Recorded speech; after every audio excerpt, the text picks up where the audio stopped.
everyone, my name is Annabelle and I'm from 12th grade, and today I was given the assignment to make a video essay talking about a topic, and this is the obligatory face reveal because I'm proving that I made all this myself, the script, the video, the editing, even though it might be amateur, but please understand I'm just a student and this is not made by AI entirely. I hope you guys enjoy, and please listen to my essay about my favorite game, that is Deltarune.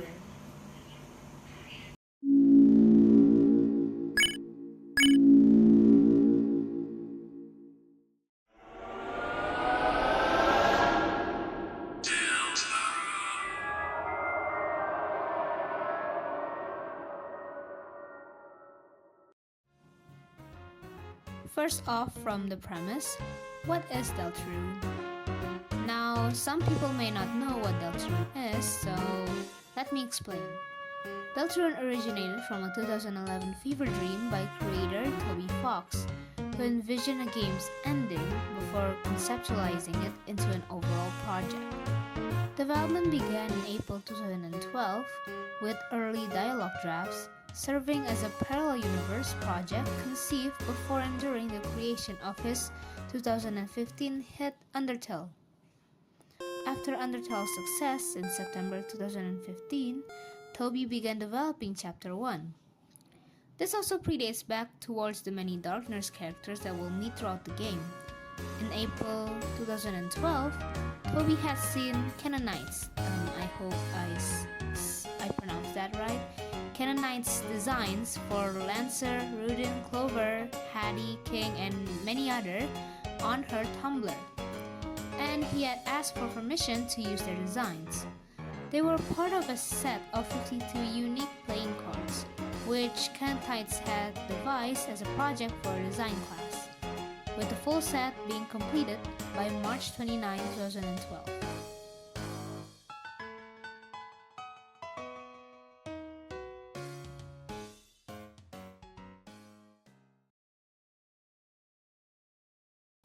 Yeah, hi.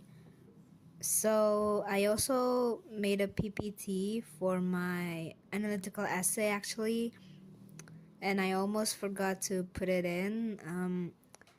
But yeah, I remember. Yay! So for starters, this is the title screen, an analytical essay of Deltarune, the concept of fate, control, and freedom.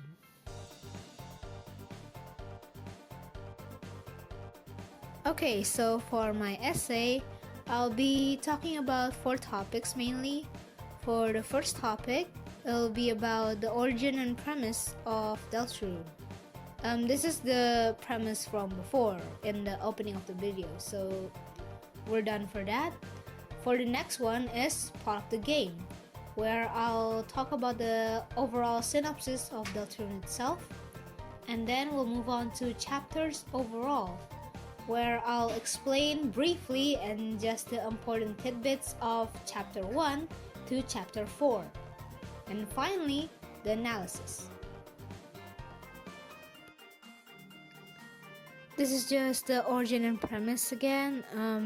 I'll just skip through these because I've already talked about it in the opening of the video, but feel free to pause and read if you want.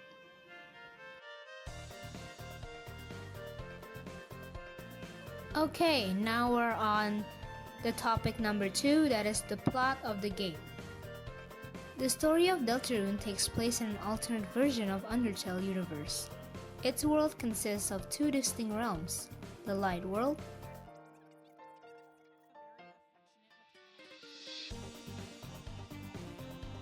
and the Dark World.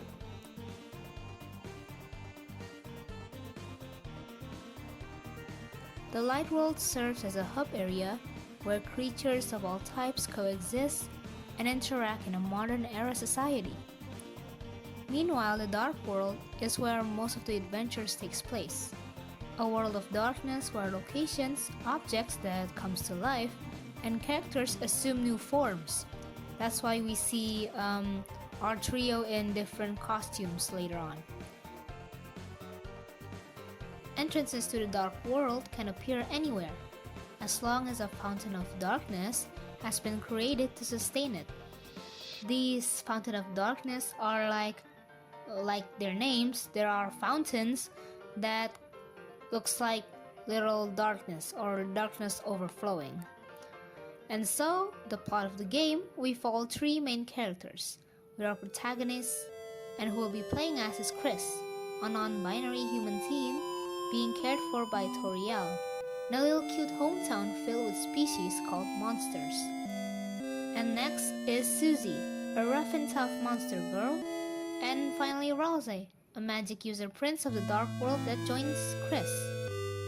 The trio is drawn into a prophecy stating that they must save both worlds by sealing the emerging fountains of darkness, which threaten to upset the balance between light and dark and cause untold destruction. And so that's the overall synopsis. But oh, how much this game has in store for us beneath the surface.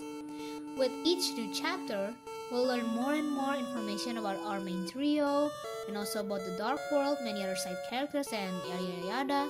And these side characters are undeniably so very well made. Like, they have such a compelling backstory and charming personalities. Props to Toby Fox. And so, from each new chapter, we'll also even start to see hints of what's really going on in the world. Like the infamous Roaring Night, which I will explain later, that's been causing all these dark fountains, and also missing people that haunts the narrative of this game, and how some characters may not be what they just seem from the outside. Yeah, now I sound like a salesman. Yeah, please play this game. For the next part, I'll be talking about all the chapters overall of this game. And let's start from the beginning. That is Chapter 1. Chapter 1 feels the most like Undertale, but not in a great way. It has the almost same mechanic, with the only major difference being you having a party. But in this chapter, it as if emphasized heavily what the game has stated from the very beginning, since you've just opened the game. The very pragmatic theme of this chapter, and the thing that will haunt the whole game from this point onward. That thing is, your choices don't matter in this world. So yeah, thematically in Chapter 1, it's determined to tell us that our choices don't matter, that nothing will change. Fun stuff, am I right? It remains to be seen how that will bear out, but it's an obvious contrast to Undertale, where there was so much emphasis on the player's agency. Whether you decide to act and give them mercy, or hurt everyone in your path, the ending of this chapter will remain the same. Other than that, the ending of this chapter is also very interesting in my opinion, because it's the very first instance we see that turns out Chris and us, the player, are not the same person. So in this game, we are actually depicted as a red heart soul that seems to be possessing Chris's body against their will. As we can see, they even waited until night to rip out their own soul and throw it in a near bird cage at the end of their room. So in short, yeah, they definitely hate us. Chapter 2 is when Deltarune really forges an identity of its own. This chiefly comes about from three things: the changes to combat, a more pronounced divergence of choices, and a dedication to a new environmental theme. Other than that, this is the first chapter where we could see the slight cracks of consequences from our actions. In Chapter 2, there is something called the Weird Route, or by fans, it's also called the Snowgrave Route. This route is an alternate story route beginning in Chapter 2 that significantly changes events in the main story, spanning multiple chapters. This route begins with a girl named Noelle Holiday, who is actually our protagonist's childhood friend, where we will slowly manipulate and corrupt her into carrying out our violent tendencies, or in a literal sense, freezing everyone and everything. This route's early effect could be easily sensed when the city has gone more silent and deserted. Also, all the darkness around the map will start to run from us instead of actually chasing us. That alone maybe seems a bit much for small consequences, but I assure you, if you think that's bad, I hope you're ready for the next chapters.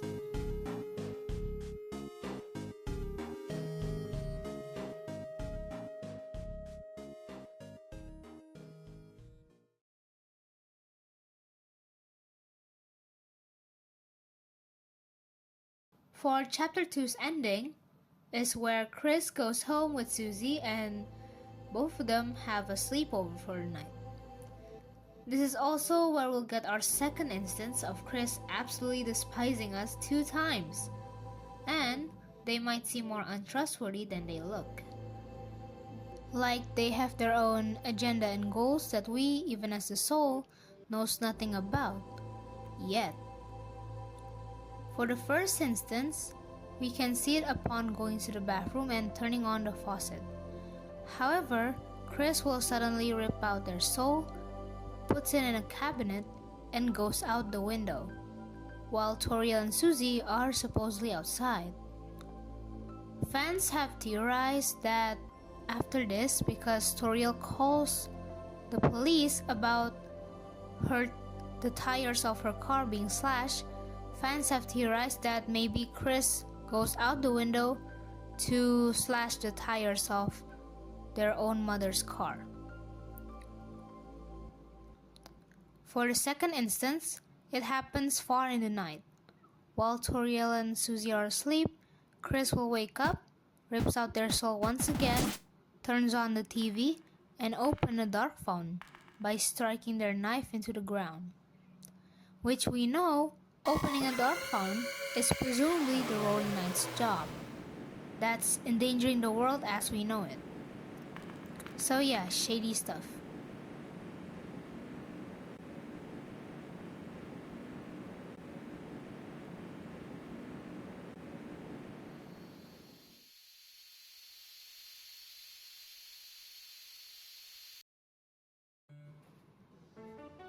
Next is Chapter 3.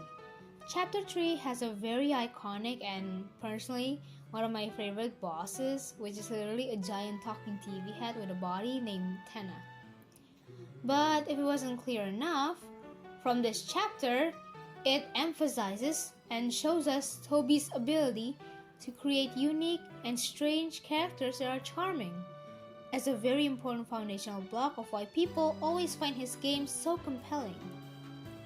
But other than that, there's nothing really heavy lore-wise in this chapter. Well, except when the Roaring Knight suddenly shows up and kidnaps Undyne at the end. The reason the Roaring Knight kidnaps Undyne is speculated because Undyne is a police officer. So now, because of this incident, Susie, who actively enjoys the dark world and their adventures, becomes more concerned since she realizes now how much serious the situation actually is, that a person can actually go missing from their so-called adventures.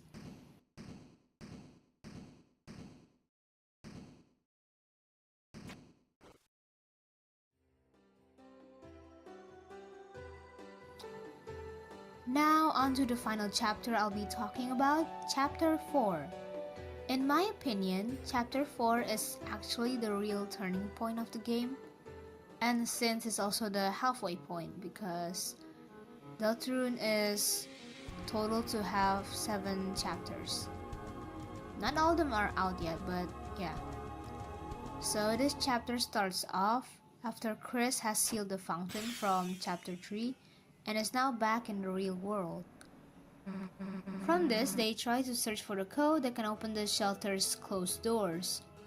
The shelter has some kind of padlock that, according to the game, quote, the lock consists of 3 entry fields and 3 symbols beside them, a pine tree, a police badge, and the Deltarune. this symbol of Deltarune. From that, they think that the Roaring Knight might be kidnapping people that might know the secret code. So their next destination was the Pine Tree, which leads them to Noelle's house. Susie plans to distract Noelle while Chris searches the holiday house for clues. And sure enough, in Noelle's absent sister or Death's room, they find the code in her guitar. But before the player can see the entire code, we only get to see digits 1 to 2, Chris suddenly rips out their soul again and hides it away. This is the third and biggest instance we see of Chris' own personality and agenda going against us. This chapter mainly has two important lore indications. One of them is when we, as the soul, when we are separated from Chris, we venture through the vents of the house and we can arrive in the vents of the kitchen area. From here we can see that Chris is on the phone with a mysterious caller who warns them that Susie must not get the guitar for whatever reason. And from this next instance, we can see that it is indicated that the mysterious caller is actually the one ordering Chris to make these dark fountains. And for the second instance, we can see it upon going to the vent area in the bathroom, where Chris' father, or Asgore, can be seen in the bathroom and a bedroom, discussing a black shard that he has. Note, this black shard can only be obtained from the Roaring Knight if you manage to fight them in the end of chapter 3. And Asgore rambles on how he can get Toriel, his wife, to believe him about something and get the family back together before Azrael comes home. After that, we then wander through the house to see the code for ourselves in Death's room, before being caught by Chris to try and stop us, before Susie and Noelle get suspicious of the situation. Because note, both of them does not know that Chris and the player are not the same person. Or they don't know that there is another person, or we as the player as the soul. Chris puts the soul back in their body and contacts their caller, who says they'll be right there.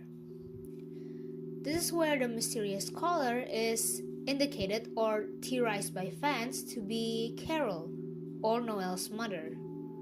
Since shortly after that scene, Carol does come home to kick out both Chris and Susie, who is supposedly to keep them from any evidence of what's behind the shelter code, or the disappearance of Des herself. This is the very first time we get confirmation, though, that the two most important missing people that haunts this narrative are one, Azrael, or Chris' older brother, that have said to go to college, but we never actually see any proof of this or heard from him. And the second one is December, Death's holiday, Noelle's big sister, who is actually missing according to the game itself.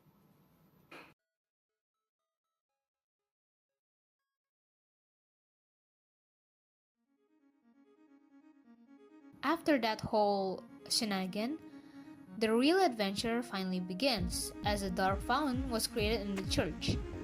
And this is where the chapter is now filled with tidbits of the lore, like the prophecy that's been told to us from the very beginning, indication of what's being predicted for the future, and etc. In this chapter, though, we also see for the very first time the potential havoc that can be brought upon the world with all the dark fountains that have been created. So, at the end of the chapter, the knight proceeds to make another giant fountain within the darkness. This fountain solidifies, and inside it hatches a harbinger of the roaring, or named the Titan. If this Titan is able to escape the dark world entirely, it could break the balance and plunge the world into eternal darkness, as the prophecy stated, bringing about the apocalypse, or the roaring, and ending the world as we know it.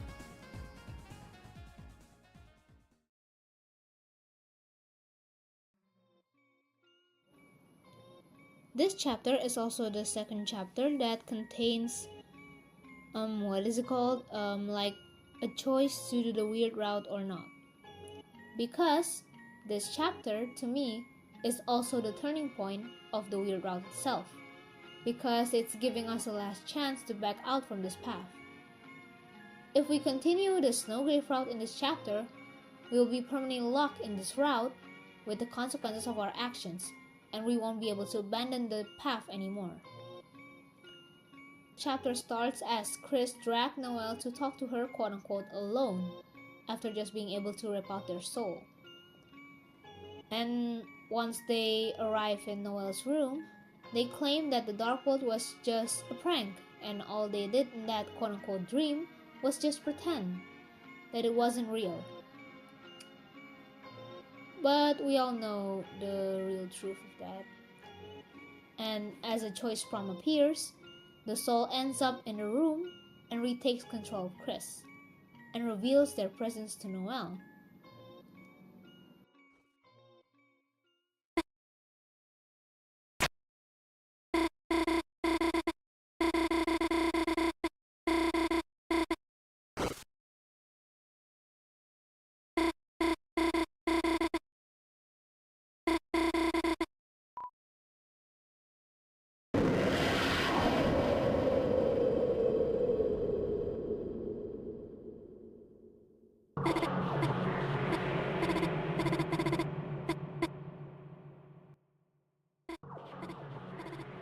They're not alone anymore.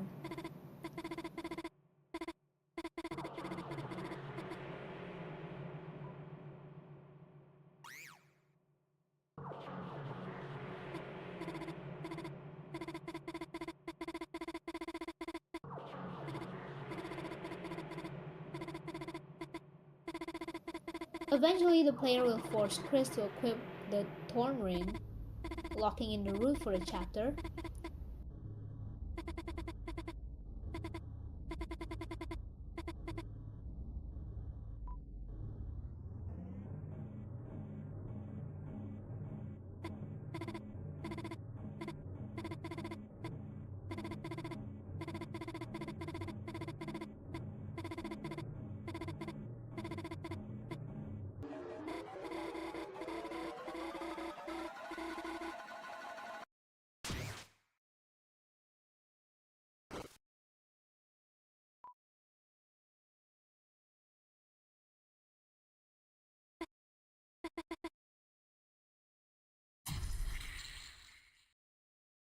Eventually, the screen will turn black as a small unknown red particle, the same color as Chris's soul, is created where the Thorn Ring is located. It is believed that this indicates that we as the player or the soul has been able to rip out a particle of ourselves to place in Noelle's vessel. Thus, we are actually now controlling two characters. Afterwards, Chris goes to the bathroom where they proceed to furiously throw the soul in the trash can and kick it multiple times. This goes to emphasize what a monster we are as a player to continue this route.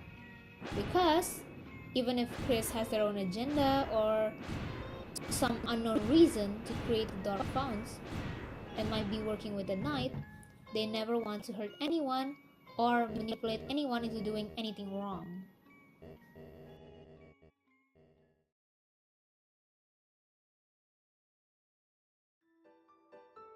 Now it's the time you all been waiting for.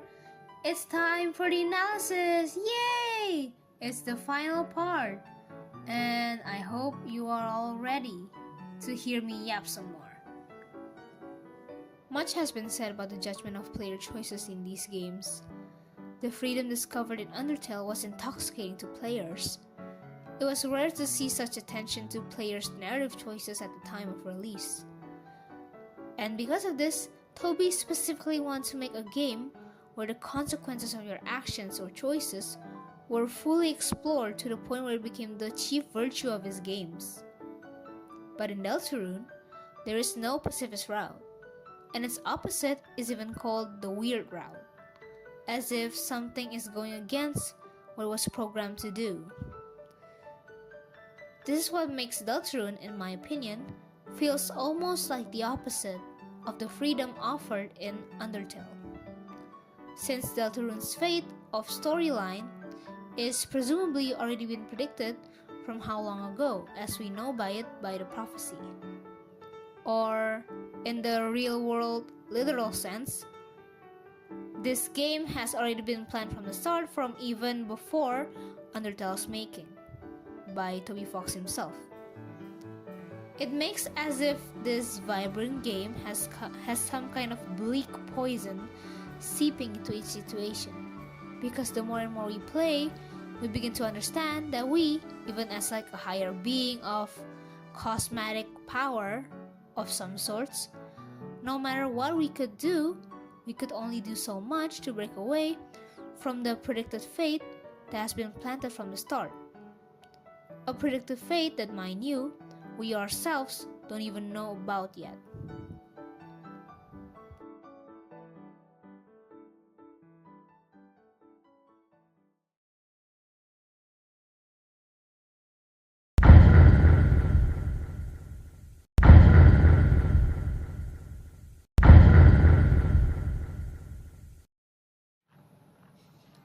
Fate. Fate is one of the earliest underlying themes that this game has set up from the very beginning, ever since you even opened the game. It was shown to us by the prophecy told in the opening sequence, and again, during when we first arrived in the Dark World of Chapter 1 by Ralsei himself. To me, this game's prophecy represents fate. This prophecy unfolds over the course of the game's chapters. It is believed to be a wide-ranging force of fate that is accurate down to the minute details. Its last prophecy projects a tragic ending to the hero's tale, in which the light world and the dark world can only be saved at a great cost.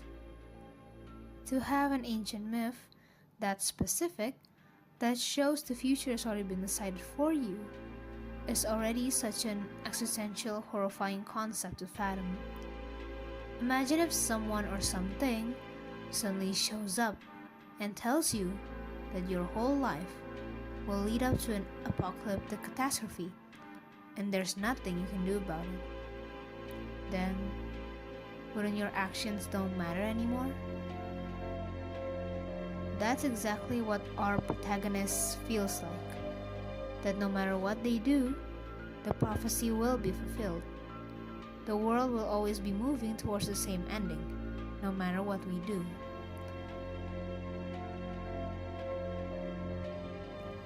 And so, it leaves little to none for us to choose our own path and shape our own lives.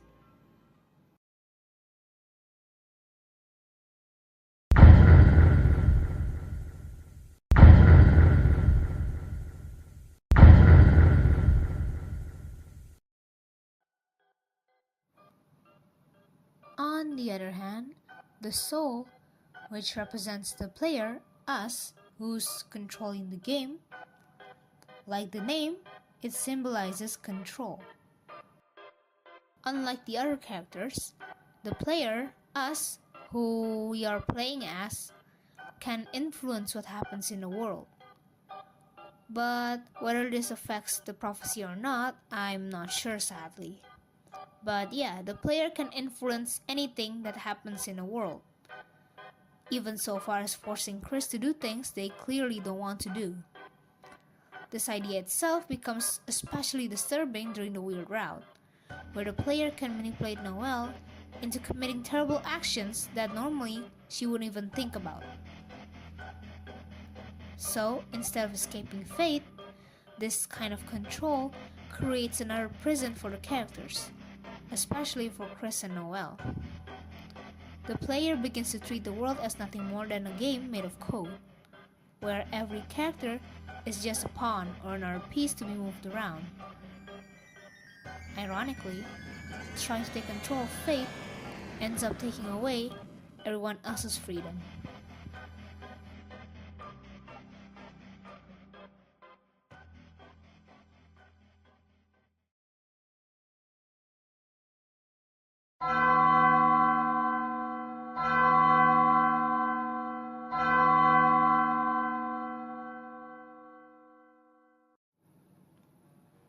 And so, this leads us to the game's biggest theme, in my opinion, that is freedom. Almost every major character in the game wants to live their own life instead of being controlled by something else. That is the entire theme of Deltarune. We can see these instances or evidence by looking at the interactions with other characters in the game, such as Chris repeatedly tries to remove the soul from their body, showing that they want control over their own actions. Or Noelle, simply slowly struggling to stand up for herself and make her own decisions under the influence and tyranny of her mother.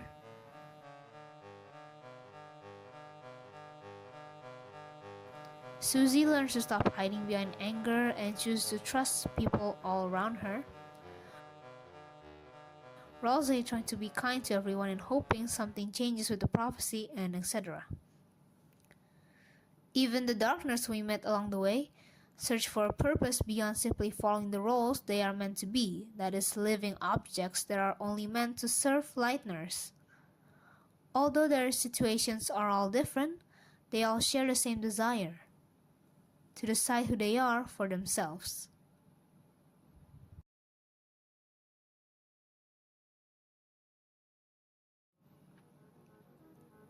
So, in the end, Deltarune suggests that the real enemy isn't just fate or control by themselves. It's the loss of agency itself, or the ability to choose your own path. Whether your life is controlled by an unchangeable prophecy or by someone else's commands that even you cannot see, the result is the same. Your choices no longer truly belong to you. Your choices don't matter. Through its characters and story, the game asks us a question that goes beyond its fictional world. Can people ever truly be free if their lives are shaped by forces they can't control? Instead of giving us a clear answer, Toby Fox leaves that question for both the characters and the player to think about and ponder. Because in the end, the search for true freedom, to be able to choose who you truly want to be and live your own life, becomes the true message of Deltarune.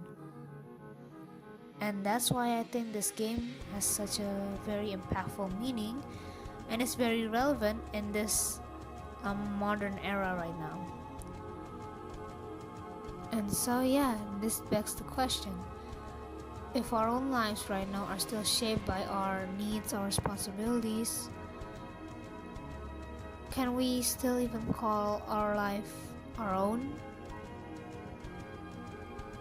And so in my opinion, this game is trying to tell us that it's not too late, that there is still hope. You can try from now to take meaning of your own life. Will we try to stand up and take control of our own lives, be brave and take the risk? Or will we simply let our lives be directed and controlled forever by these unseenable forces until the day we die? I do hope it's the latter or the first one.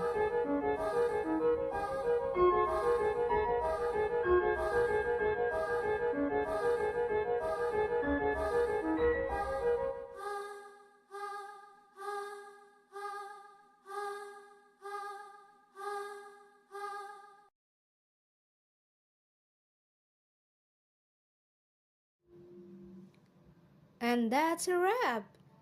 Thank you so much if you watched it this far. And again, this is my very first video essay. I do apologize if there's a bit wonkiness or there's a bit amateurish in the editing or the script or my pronunciation. Again, English is my second language, so please forgive me. But I do hope you at least enjoyed my video, and please give the game a chance. I guarantee you will love it. Please play it. And again, sorry for spoilers, but thank you so much. And I hope you all have a great day, afternoon, or night. See ya!